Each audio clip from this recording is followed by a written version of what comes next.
Continuing on then, so we are going to solve for the x term. So we're going to keep solving this. So I need to divide everything by 3 in order to get x by itself. So we have 1/3 y minus 1 quantity squared plus a 4/3 equals your x. Now this one wouldn't be as much fun to graph there because you have some fractions there to deal with. But it's in standard form for you. Your vertex then for this would be at h, which is 4/3, and k, which is 1. Remember, the k is always with the h term there, or with the y term. So if you look at the second one, this example, you can pause the video and then you can go through and try this one if you want. I'm going to go through and solve it. X terms together. Y term on the other side. There was no constant, so it's just the y by itself. Complete the square. Half of 4 is 2. 2 squared is 4. Add 4 to the left, so I'll add 4 to the right. Right, this is a perfect square. Factor it. And then we'll get y by itself. So subtract 4, and divide by 2.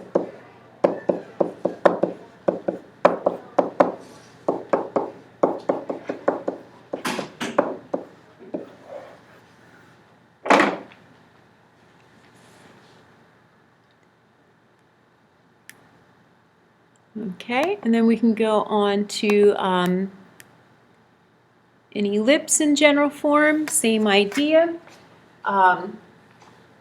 Get your x terms together, your y terms together, constant on the other side.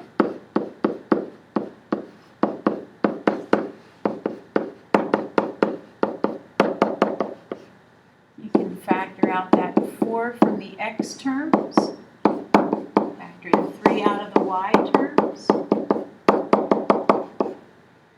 Half of 2 is 1. 1 squared is 1, but it's really a 4 times a 1 that we just added. So we add 4 to the other side.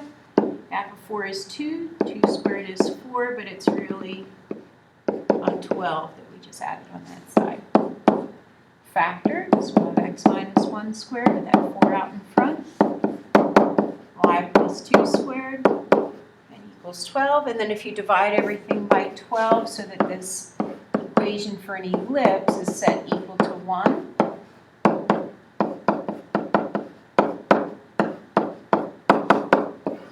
You have that in standard form. All right, you can try the next one there. I'm just going to give you the solution for the next one, so you can try to factor that one. So if you factor this and put it in standard form, this is what I'm coming up with.